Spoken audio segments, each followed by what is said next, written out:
My name is David McLeod. I'm your life mastery coach, creator of The Magic of I Am, and host of the Daily Affirmation program.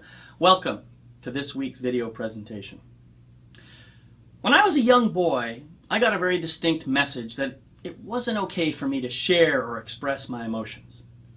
Now, I don't remember hearing explicitly that I wasn't supposed to feel my emotions, but I distinctly remember getting the message, however subtle it may have been, that letting anyone else know about my emotions in any way at all could get me in trouble. And indeed, there were plenty of times I did hear that I shouldn't be angry, or I shouldn't be sad, or I shouldn't be afraid. In fact, in my house, when I was a little boy, even my joy wasn't really welcome because I got too exuberant or excited, and this just wasn't tolerable to certain adults in my family. But I was a very obedient little boy, well, most of the time anyway.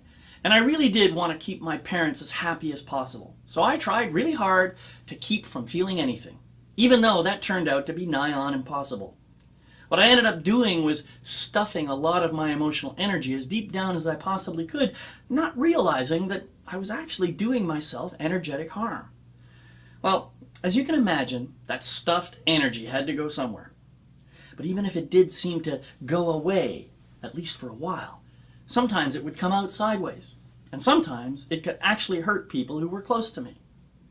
Of course, then I'd have to do triage on my own unexpected behavior and outbursts, and cleanup wasn't a particularly enjoyable activity for me. Well, thankfully, years later I found out about personal growth work, and I discovered a whole new world of people who helped me to understand the true value of my emotions. I learned that emotions are excellent tools for helping us to know what's working and what's not working in our lives. I learned that emotions can really enrich the experience of life.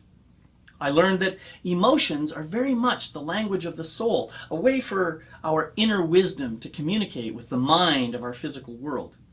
In short, emotions are essential to our ability to successfully participate in the physical world. Now, I'm not talking about giving our emotions free rein to express under any circumstances, but I am talking about giving ourselves permission to fully feel our emotions and to express them as needed in a healthy and safe way. After having done as much personal work as I have come to really appreciate all my emotions, even the so-called bad ones, because they always tell me the truth about what's going on for me. Each emotion is kind of a feedback loop that continually informs me of my current state. And if I listen carefully to my emotions as they ebb and flow, I have the power to shift myself in ways that make my life more enjoyable and more fulfilling. This week, I recommend that you take some time to acknowledge and appreciate your emotions for the gifts that they are. I'd also encourage you to spend some time just feeling your emotions, with no need or attachment to expressing them in any particular way. You will find that simply by giving yourself permission to feel them, they will pass through you more and more easily, and over time, more and more quickly. And once they've passed, I think you'll see the gifts that they have brought you, and you will quite naturally move to an even deeper state of appreciation. Thanks for listening, and many blessings on your journey.